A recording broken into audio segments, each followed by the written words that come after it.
যে নবীজির কাছে উচ্চ আওয়াজে কথা বলা নিষেধ।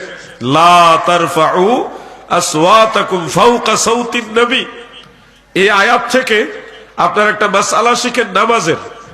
আমরা ইমাম সাহেবের পিছনে উচ্চ স্বরে আমিন বলি না, আস্তে নিচু স্বরে আমিন বলি। এই যে বিষয়টা, ওইটার সাথে একটা রিলেশন আছে।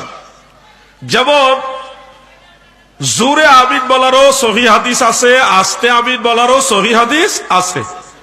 জোরে আমিন বলার সহিহ হাদিসটা এসছে মূলত সাহাবাই কারাম যখন একদল সাহাবী যখন মুসলমান হইল, তাদেরকে শিক্ষা দেওয়ার জন্য কয়েকদিন নবীজি জোরে আমিন বলছিলেন।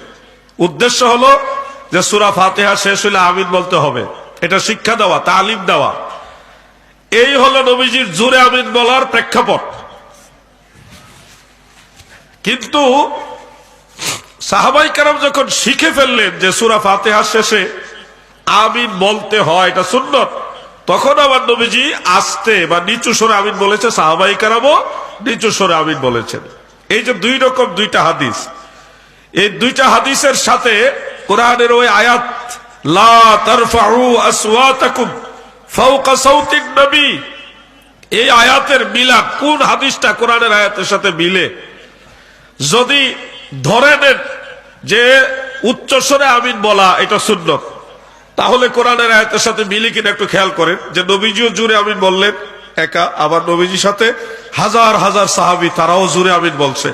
তাহলে সাহাবীদের গলার আওয়াজটা, আমিন বলার উচ্চ আওয়াজটা, এটা কি নবীজির চেয়ে ছোট থাকবে না বড় হয়ে যাবে? কি ছোট থাকবে না বড় হবে? বড় হবে। 1000 মানুষের আমিনের আওয়াজ আর একজনের আমিনের আওয়াজ কি এক সমান হয়?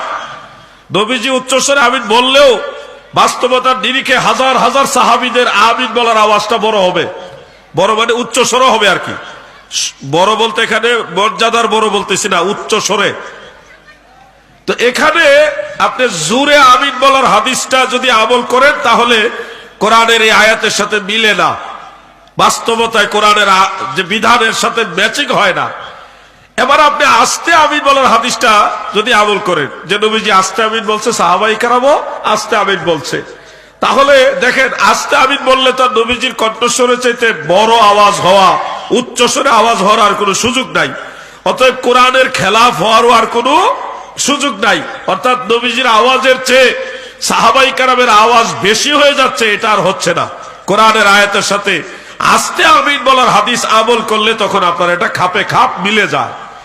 ইমাম আজম আবু হানিফা রাহমাতুল্লাহ আলাইহি আমিন বলার সব হাদিস এক জায়গায় জমা করে তিনি দেখলেন আস্তে আমিন বলার হাদিস শরীফটা যদি আমল করা হয়, তাহলে এটা পবিত্র কোরআনের সাথে মিলে। এই জন্য হানাফি মুসলমান যারা, তারা নামাজের মধ্যে আস্তে আমিন বলে।